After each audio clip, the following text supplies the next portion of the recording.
wanted to also hit on your use of your saying whataboutism, because I've found recently in a debate with a so-called academic on a women's peace activist forum, he kept accusing me of whataboutism when I was talking about, for example, there's 5 people who die every day in U.S. police custody, and there are, you know, Iraqi at the same day that this tragic death happened in Iran. The U.S. killed a 15-year-old, I think, Iranian girl, Zainab. and nobody cared about her. Yeah, Zainab,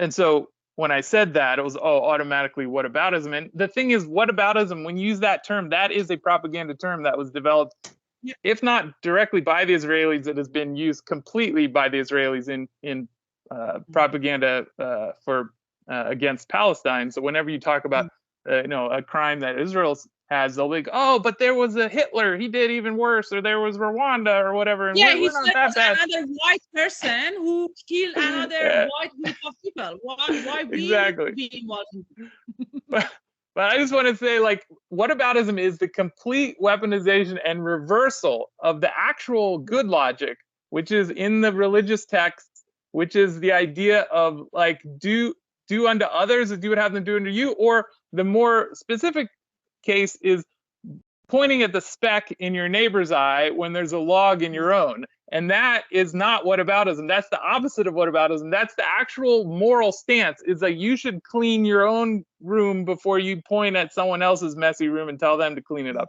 And all these Western states are filthy, and they have no right to fund or promote or any of this activity. And when you point out the legitimate problems in the US, that should bring a complete silence on the state level of any promotion of this activity. Now, individual groups or whatever, we can argue about that, but the idea of states speak or supporting this when they're flawed, that whataboutism is a term, when you use it, you should definitely sit back and make sure you're like when you use it, you're not actually promoting something horrible. And that's, I think most people who use that term to talk about this issue are trying to excuse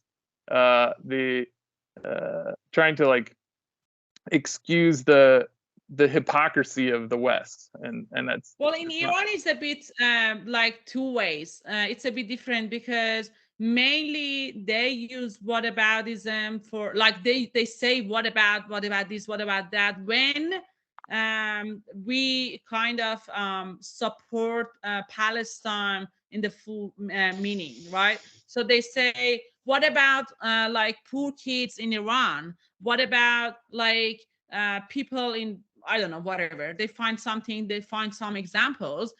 Like, what about Afghanistan, actually? Very recently, when Taliban took over the government, they were like, what about Afghanistan? Well, yeah, same thing. Like, why are you asking this question? Like, Palestine for us is the sign of resistance. It doesn't mean that the blood of Palestinians are more valuable for us than kids in Afghanistan. But the reason we are behind Palestine is because if the I don't know how to explain it, if the banner gets abolished, then we don't know what to do. That's the direction.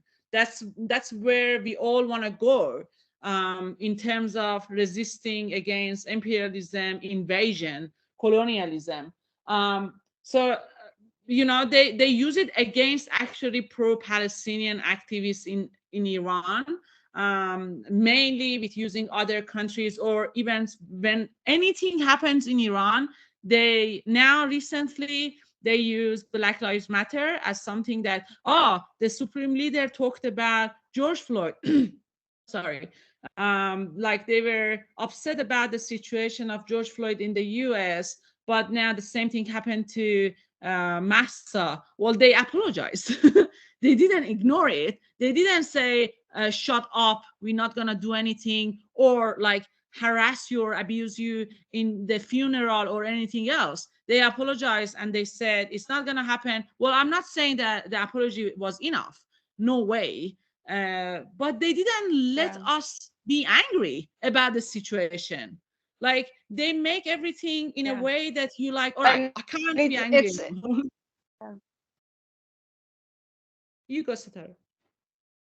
yeah, I mean, it's not even like one case. Like the Supreme Leader mentioned George Floyd and other, um, like, you know, famous incidents of police brutality against Black. It wasn't just one case, and that's something that had repeatedly happened in the U.S. and there have been movements about it. But yeah, I mean, there are some Iranians who are very quick to say like, yeah, exactly, use whataboutism and saying like, why does he talk about this but not this, and which is like you said, not true. I mean, the state TV released the CCTV footage, and I mean, I'm not saying that they will definitely maybe release a statement or publish the results of investigations in a way that would, um, you know, meet the demands by the public opinion, but they are doing something about it. It's not like they said, no, she died and it doesn't matter or whatever. Like, you know, everyone, like the president, talked about it and everyone called it like totally unacceptable and said that they would investigate into it. It wasn't like nobody talked about it. But But wasn't okay. yeah, Wasn't the release of that video footage kind of unprecedented? it was. I don't remember something like that. No, me neither. Because it didn't happen. I mean, something like that did, I mean, at least I don't know, but yeah, that's something that was that was in, I don't remember this had No, happened before. Like, do you remember, no, Hannah? no. Anything similar? I don't think that happened before. So that was a big concession by the state to say, look, hey, wait a minute. This is the video. This is how she collapsed. You know, Mm. no one was touching her. She walked in on her own Mhm. action. She put her Mhm. hand to her head. She fainted Mm. and then she died.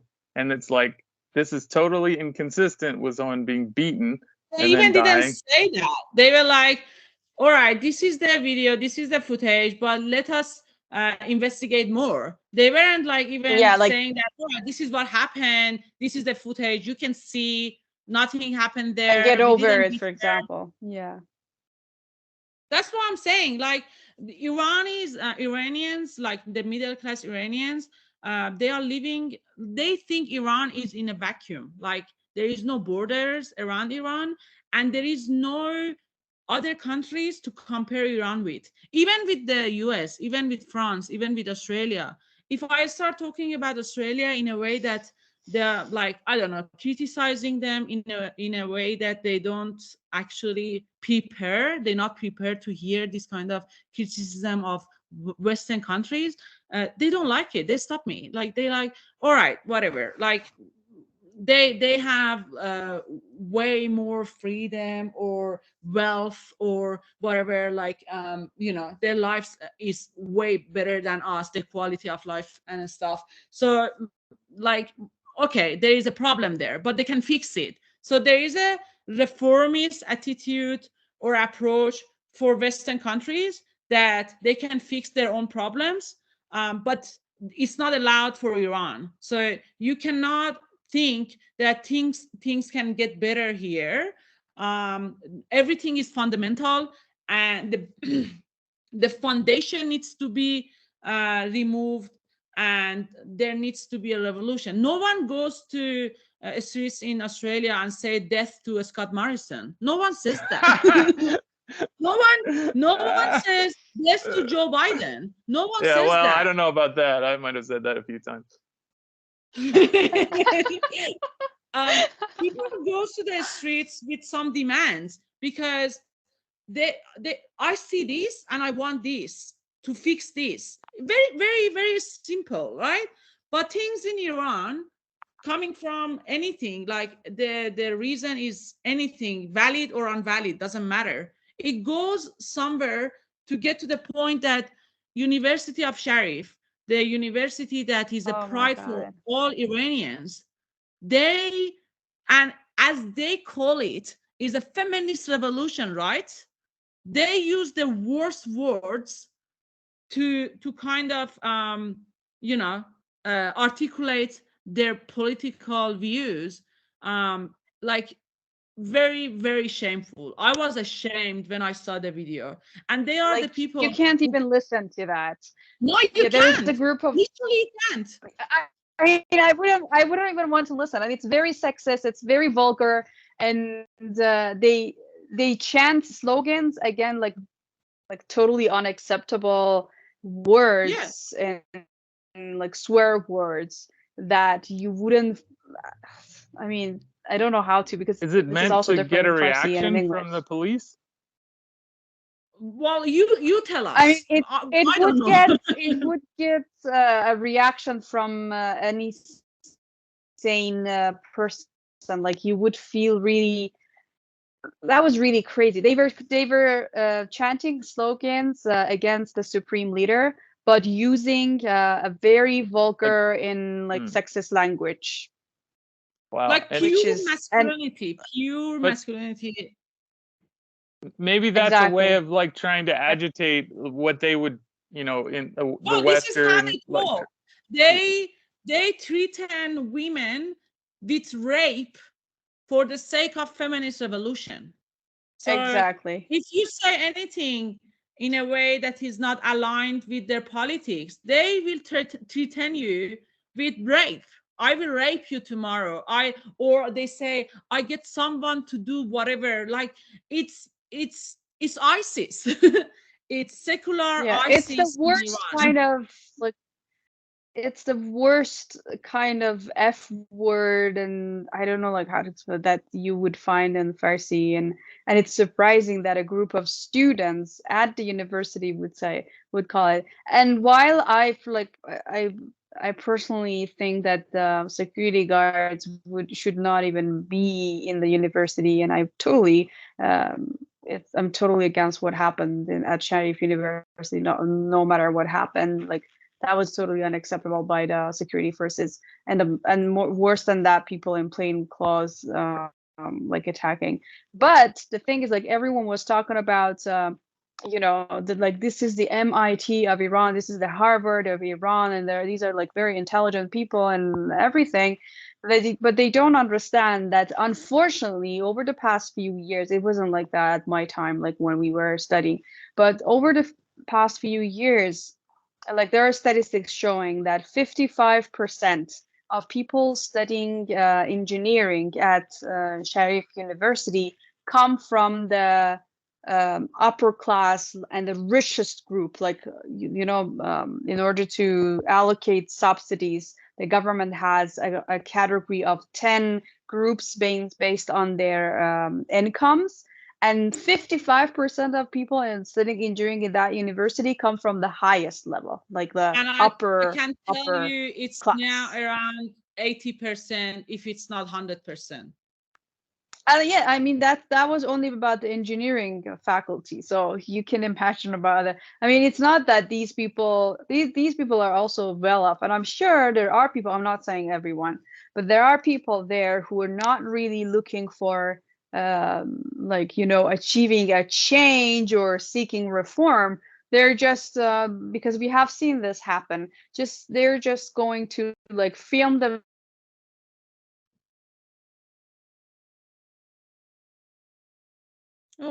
stop chanting slogans or take a picture and then apply for something abroad and say like, yeah, I was studying at the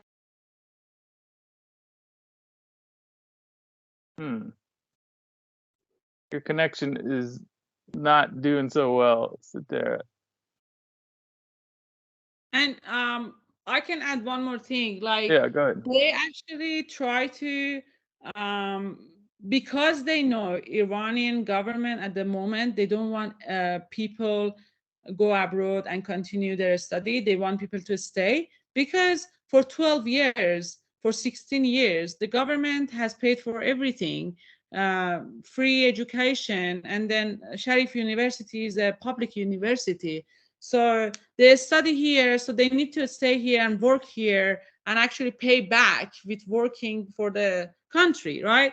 And they know, students, they know well that because this is a new kind of approach of the Iranian government to kind of try to how can I say, like, encourage them to stay and not immigrate, they like, all right, if we do the protest, we have more power than like normal people. We are the elite.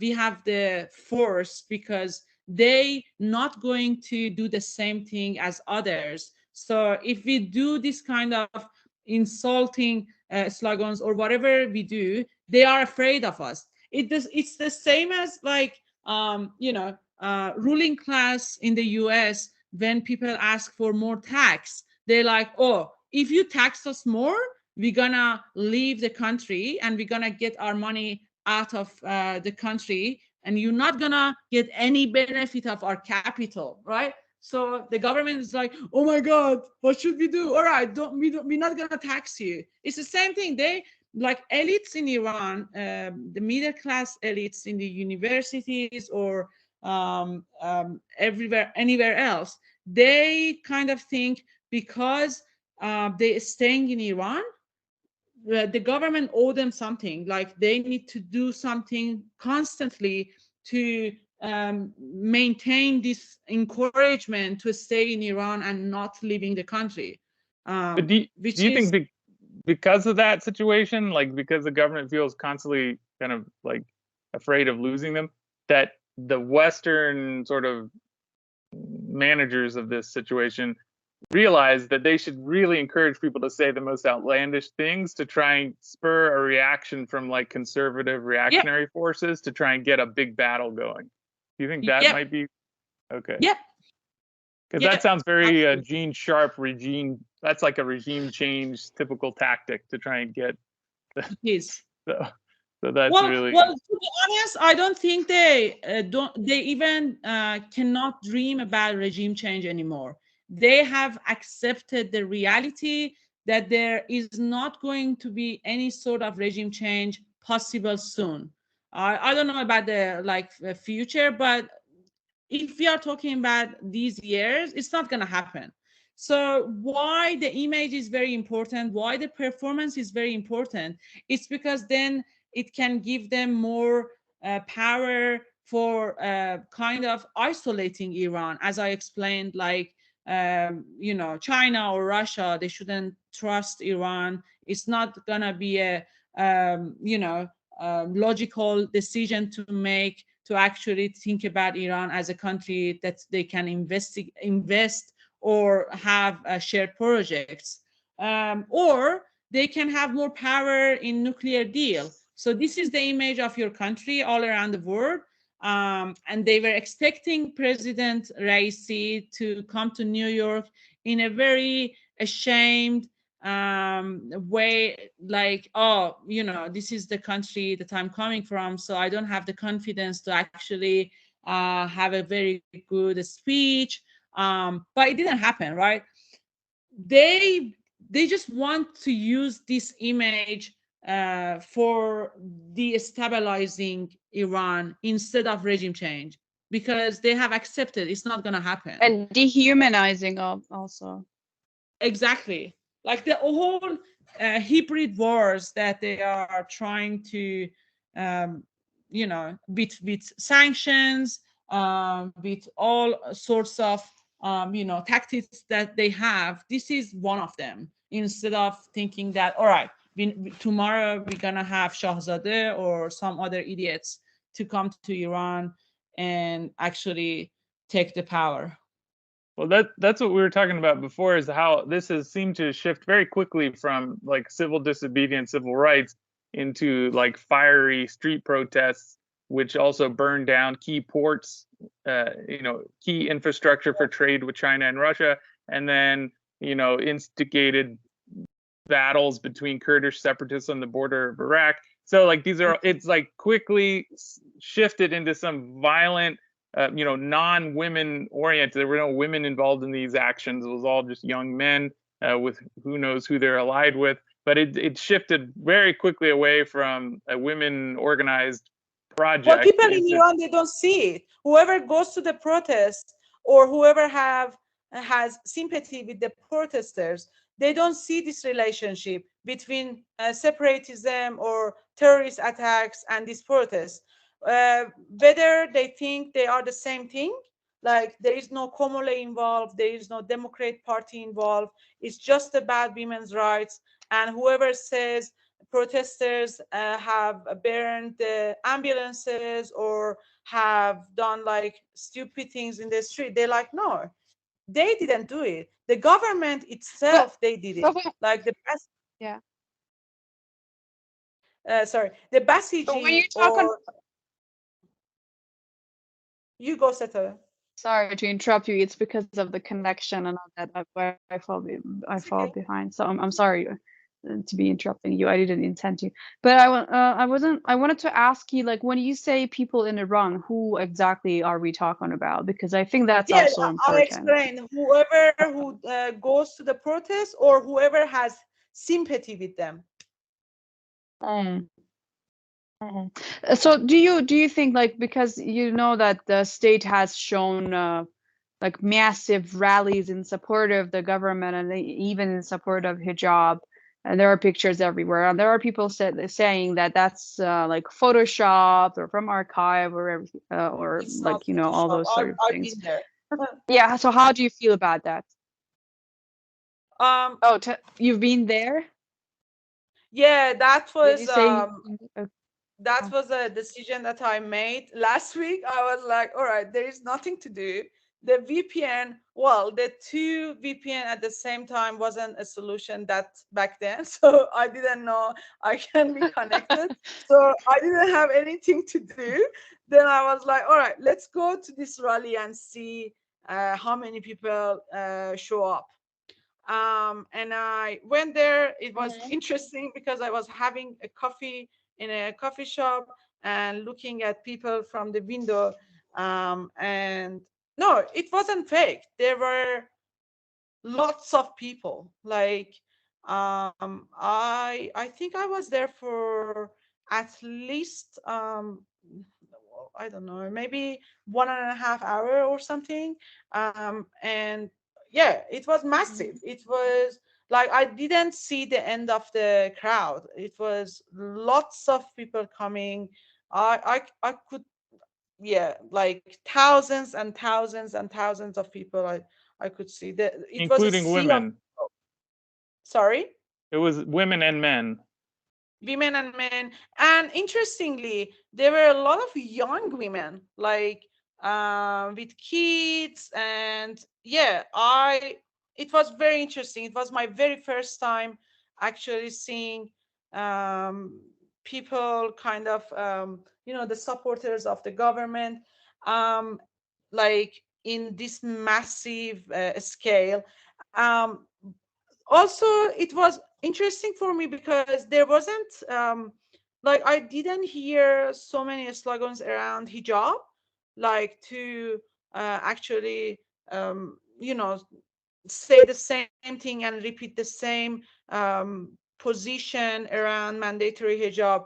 It was mainly about Iran, and that we want to keep Iran safe, or something about Shia or Islam, or the enemies, the U.S., Israel, Saudi Arabia, these sort of things, rather than women need to wear hijab or something like that. I didn't hear. Maybe I just heard one slogans about that.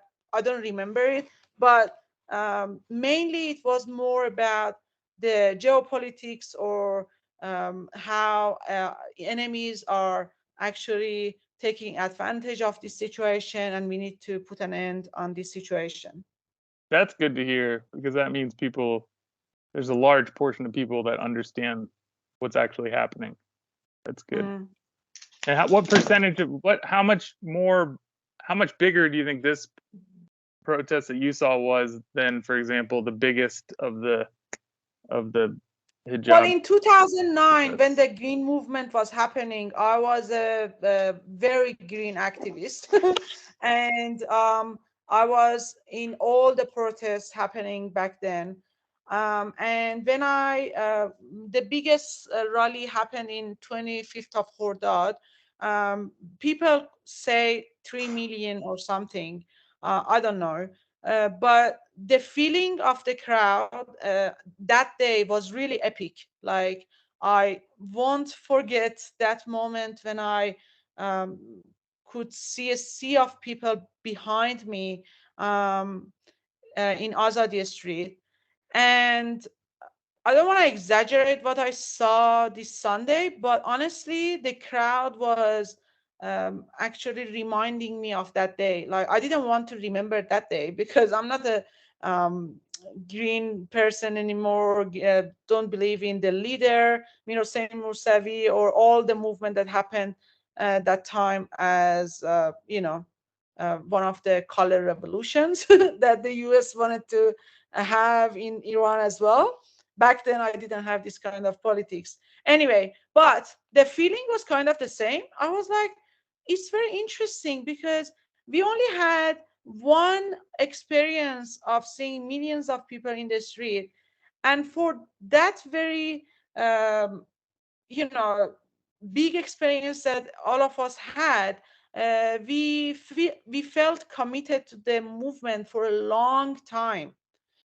And then I was like, well, these people have this experience and have this privilege to actually have this experience, because everyone in Iran has to have the right to go on a protest and have the same thing. Like, if you don't agree with something, you need to have this right? But it's not working like this at the moment in Iran, which is not right, and it needs to change. But then I was like, these people have this privilege of coming together and, being in the street for a couple of hours and have a, it's really heartwarming for themselves. Like, because you see each other and you're like, oh my God, we are not like hundreds or tens. We are thousands and thousands of people who care about this situation, and they come together. So they feel supported.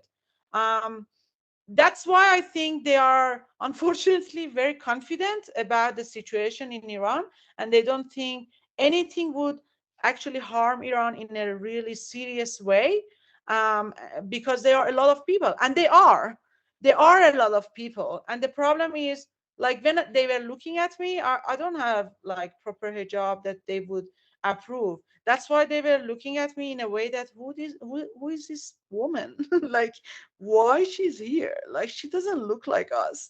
And I really wanted them, like at least one of them, to stop and ask me why I'm here, um, to see if there is any chance to have a conversation or dialogue. It didn't happen because I think they they were scared of me more than me scared of being scared of them. I wasn't scared of them, but they were feeling suspicious, like, why she's here. If we are talking about Iran, it's only us that we Yeah. always are worried about the borders. We go to Syria, we send our sons to Syria, which is true. It's not something that you can argue with them in a very strong way. uh, I'm not saying they are the only people who care about Iran, but actually at the same time, they are ready to sacrifice. They are prepared to do whatever they need to do to keep this government, as like the uh, Islamic Republic of Iran, not Raisi government. So yeah, the experience was very interesting, and it told me a lot about the reality of um, you know the supporters of the government. But it's interesting too because But it's also true. oh, go ahead, Sadir. You're connected now. But it's also true that if, for example, if there was a cameraman from the state TV and they saw you, they would definitely want to interview you or like film you because they usually do that, and that's something that I makes would a lot of people definitely say angry. no. That yeah, we would reject it. Yeah, because that's something that makes a lot of people angry because the government like they feel like the government wants to use these people to show its legitimacy and its popularity among even people who do not No, observe I the didn't dress agree code the with the way the Islamic protest. I should Republic. declare that. I do not agree with this protest. I went there to see and to like honestly just to see how many people would come. That's it. I just wanted to see the reality on the street. Right. I didn't agree with the protest. I don't think protesting against protesters angry about something that happened in Iran would fix anything. It's just if they accept that there are thousands of people come to the street, it's actually agitating more people. That why did they come? Like we need peace in the country. And even though I did say like they didn't have a lot of chanting about mandatory hijab and stuff, but still, why do you want to trigger people and do this kind of show of your numbers? Like, do you want to outnumber those people? Well, yes, absolutely, you're gonna outnumber them. But what's the point? Like, we don't want to fix this issue with the police, and we don't want to fix this issue with the numbers. We need to be able to have conversation with each other for the sake of God. But in terms of anti-imperialism or geopolitics, you would have had much more in common with those protesters, those counter-protesters, than you would with the so-called women's rights protesters. Yes.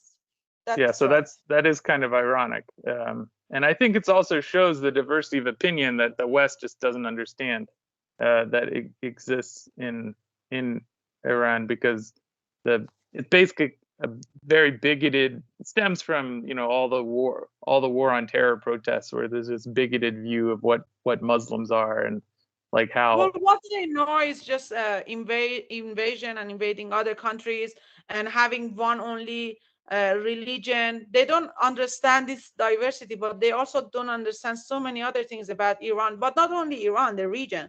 Like, how could they understand the Christians and Jewish and Muslims and other religion?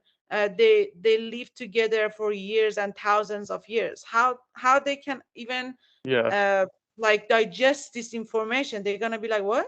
Well, Jesus was a Palestinian. That's what I always like to remind people. Right? Like, they don't understand that. It's like, what? They don't understand it. Like, the Palestinians are terrorists. Information. They're gonna have a heart attack. So let alone talking about the politics. You go, Sarah.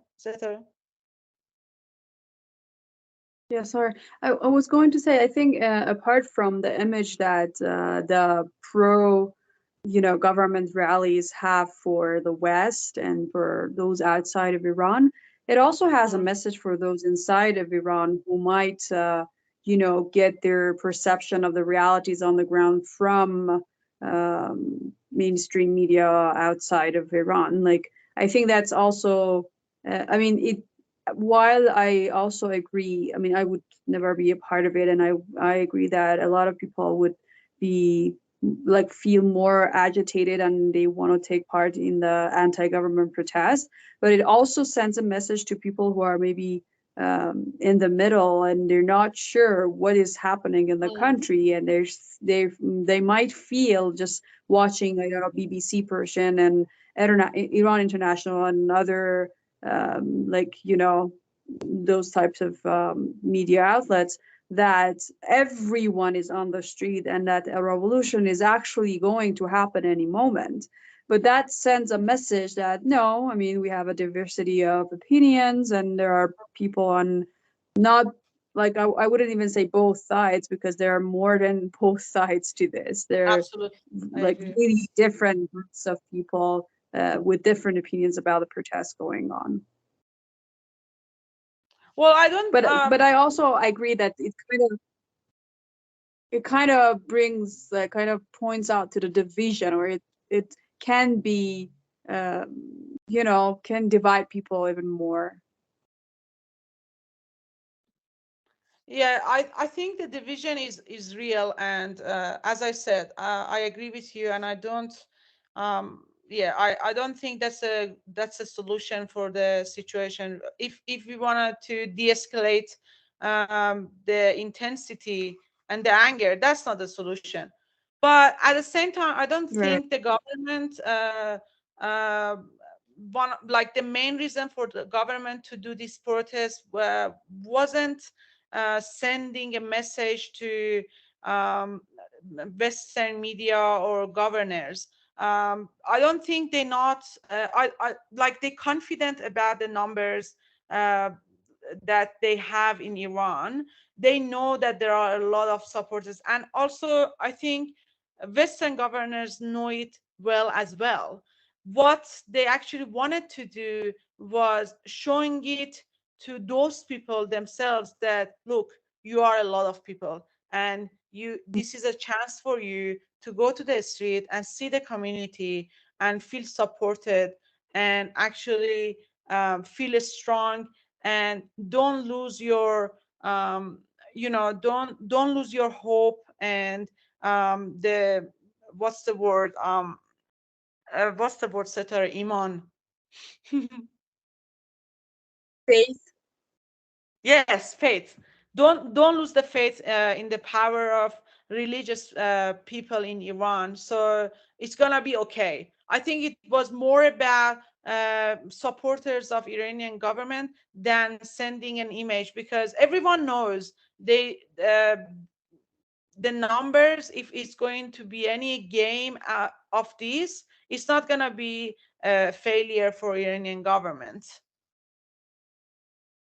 Yeah, well, the scary thing is that if you have that false confidence, because what I've been hearing from Right. that is that these protests are now turning into like sporadic kind of like terrorist attacks. Like people are getting attacked for wearing hijab, or even guys for having long beards who might be considered like thought to be religious. So like that, and that's one of the classic ways of kind of morphing like in a country where the West can't invade, they just create this atmosphere of fear by having agents do attacks at random. So like my fear is that there may be this idea that, oh, there's not going to be an invasion, but then they miss the weak spot, and the weak spot is that they have all these agents throughout the country that are now able to like commit these terrorist attacks and work towards destabilization in that way. Do you think that might be happening? Like, is that something that could happen? Would that be a danger?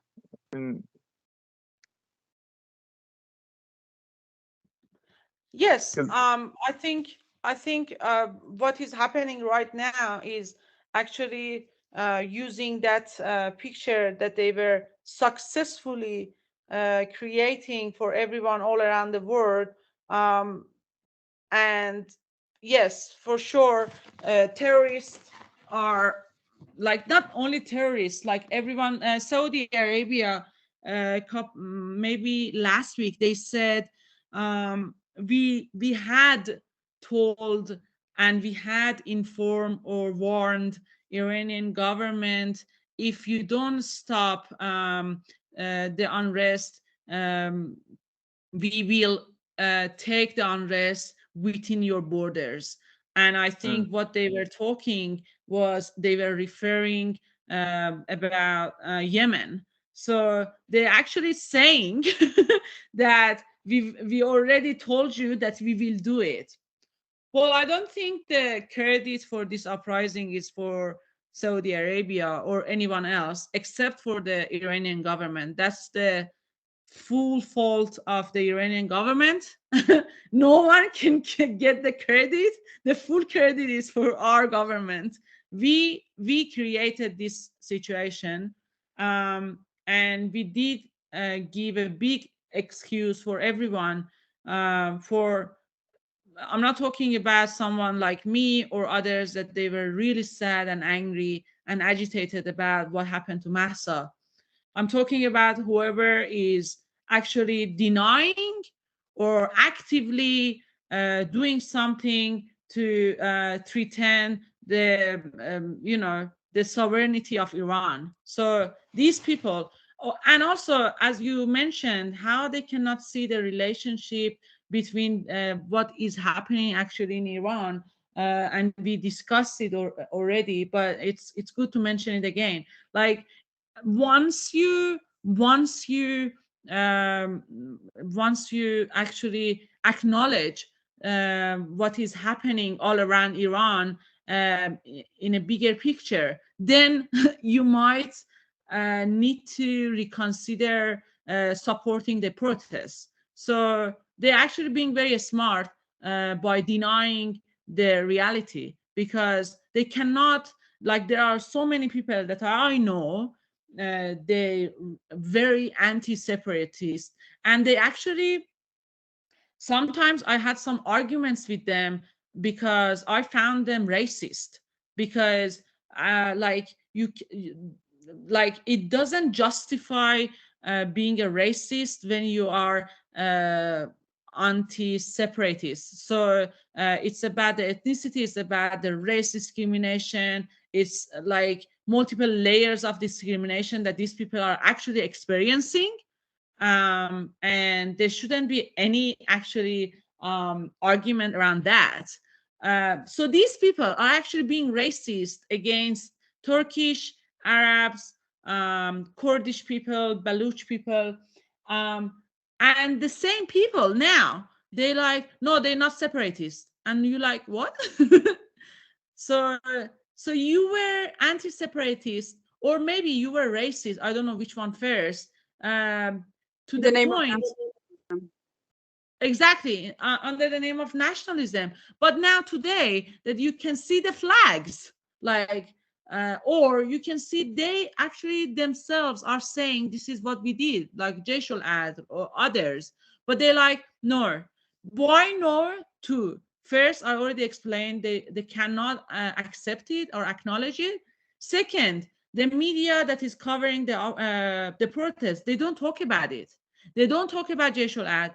They also don't talk about uprising in the protests that supporters of Iranian government did. No one knows about that. Like literally, the ones that have sympathy with the protest, they don't know such a thing happened. So one is happening is exactly what Setara said, a revolution. Like tomorrow, we don't know if on the TV it's gonna be Shahzadeh, a monarchy, or Saudi Arabia, or someone from I don't know, England or the US. We don't know. Like, this is what is going to happen. Nothing else is happening. Yeah, I would have never known about those counter protests because it wasn't covered in English language media at all, like that I saw. So that, yeah, it's a really controlled narrative, and I think that's the thing that we're struggling with now in trying to understand the world, is that the information warfare took a really hard right turn in 2020, and it's now people who are trying to grasp reality are really struggling to understand how to do that, because a lot of people just go with the flow and are conforming. Well, Julian Assange is from Melbourne. And that's interesting. Wow. When the court was happening in England, in London, no one was talking about Julian Assange. Wow. He's bloody from Melbourne. He lives in Melbourne. And when you say like the narrative, like, you know, it was astonishing for me. I was like, back then it was a massive lockdown, but still I did have a chance to see some random people, and I was like, yeah, the court is happening, they're like, what?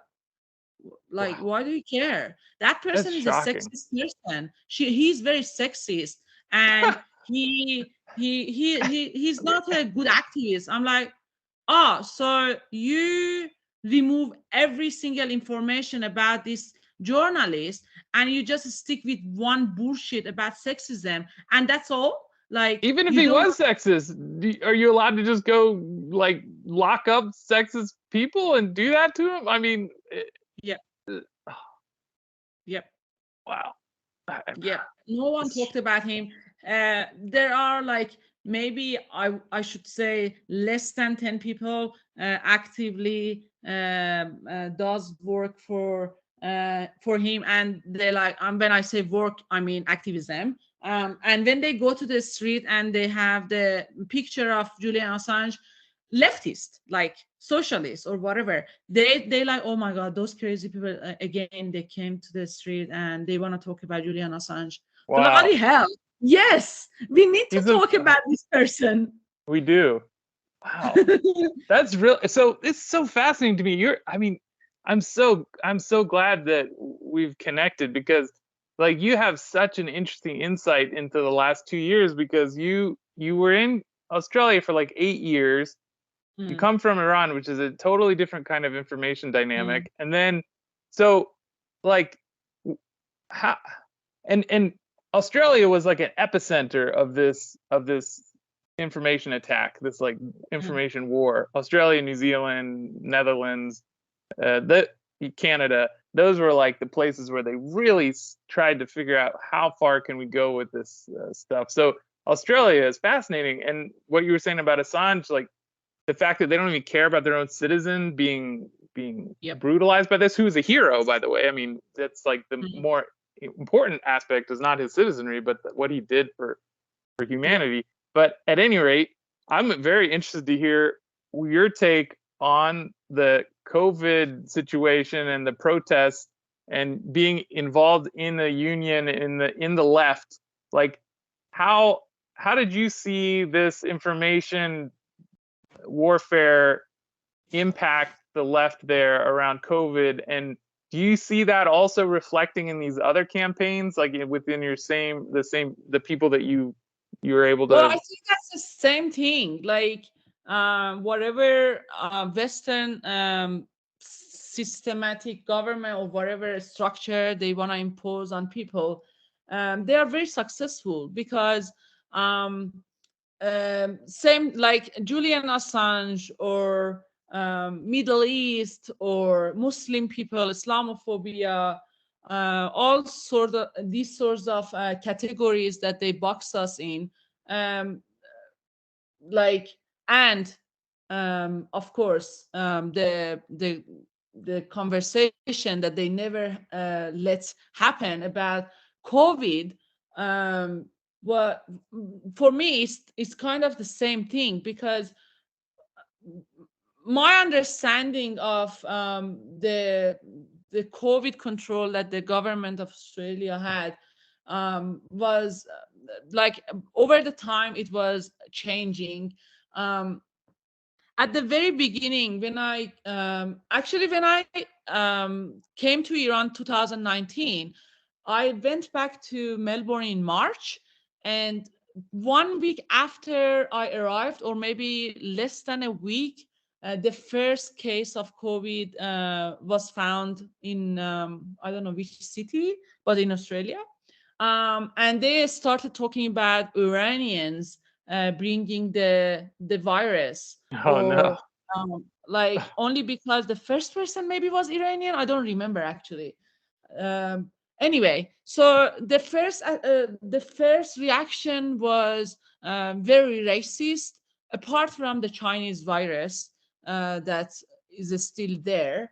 But the first thing was that I like clearly remember I was in a party and I was hearing the news about Iran, and then I was like, maybe we need to be more careful, because I'm hearing some news in Iran and it's not a very I'm a bit scared. And someone said, oh my God, yeah, Iran is a poor country.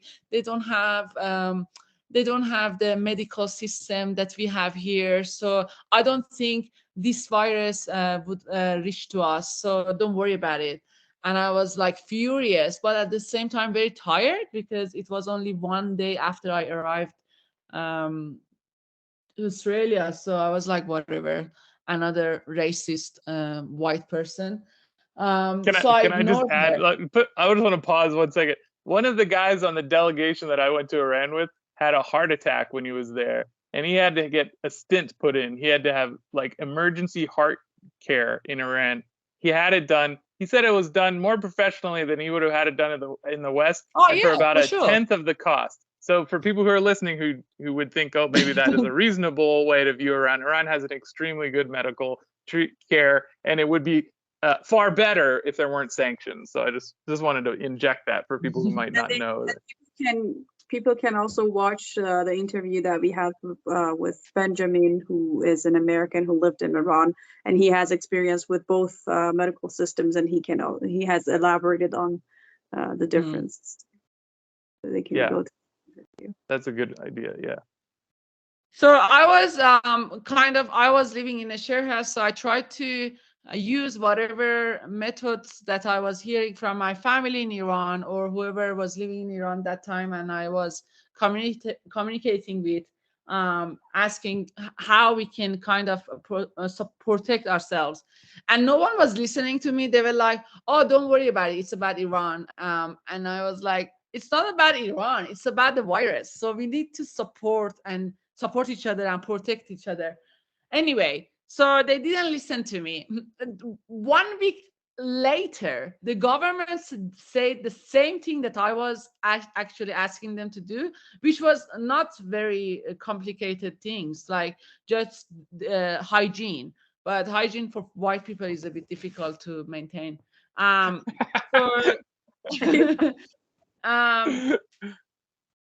This is the part that it was interesting.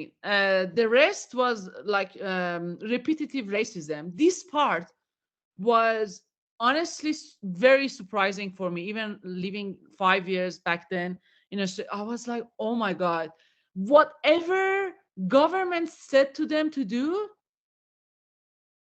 they, without no exception, they start to follow. Every single thing that the government was saying, they started to follow. And I was like, wow. So this is the level of trust that these people have in their government.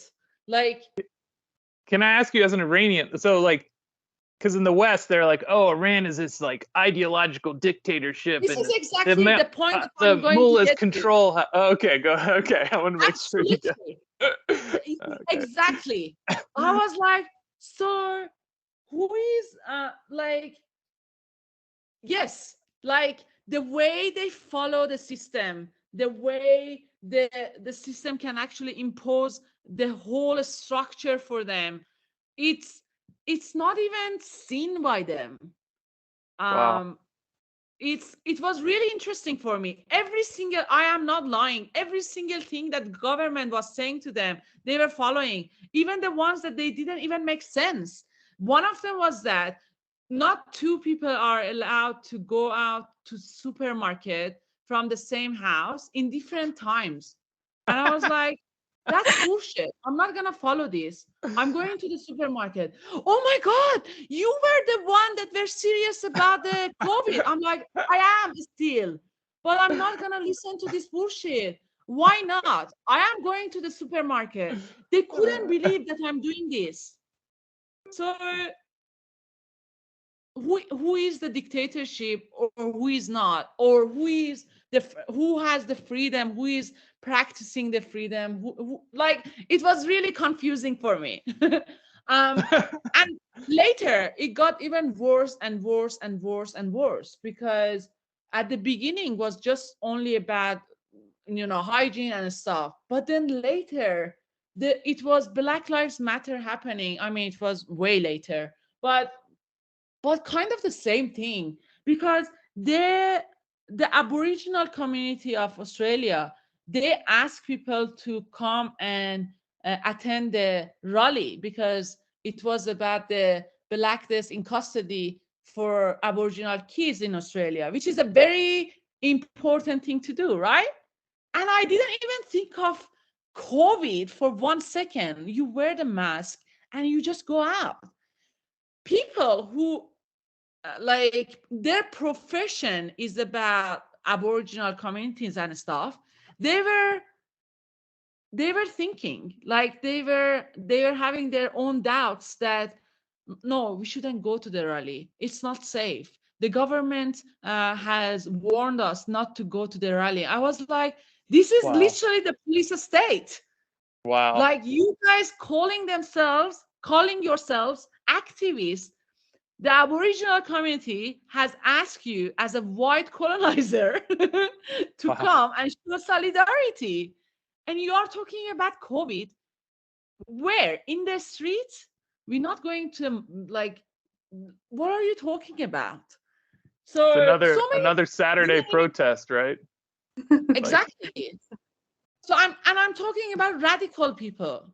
They didn't come. So many people didn't come. They were like, no, this is not safe, and we're not gonna come.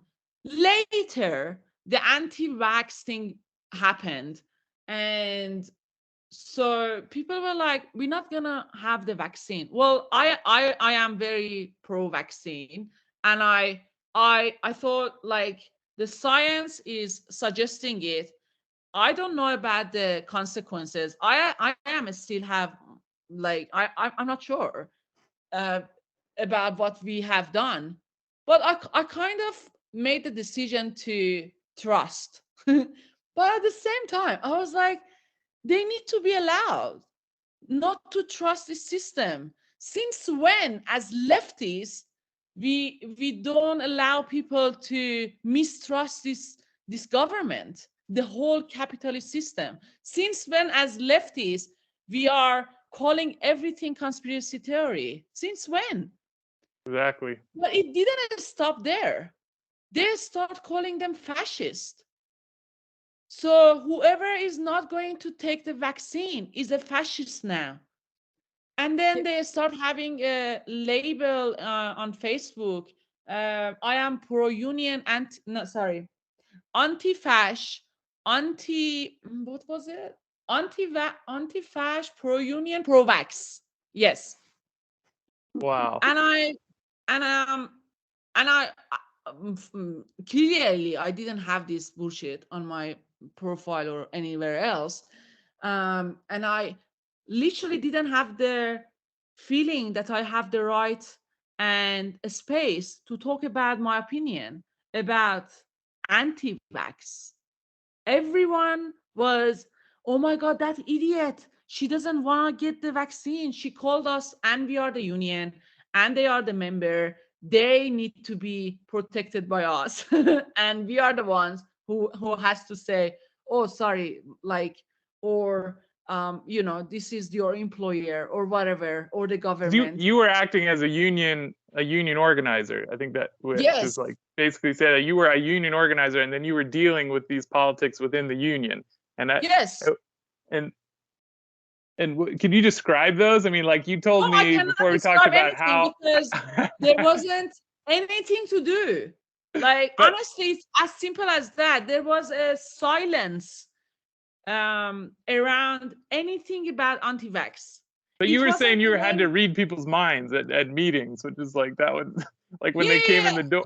Describe that so people can understand how crazy it was. If you feel someone is going to be anti-vax, and when I say anti-vax, it's not like out loudly they're going to say, oh, we're not gonna have the vaccine and we're gonna stop everyone else to have the vaccine because of this reason or that reason. Maybe even someone has some, I don't know, they just being suspicious or have some questions, or I don't know, like not being very assured by the system that that's the safest thing to do. No, she's an anti-vax. Yeah, a slight non-conformity is all it requires. It doesn't require exactly. Yeah, right.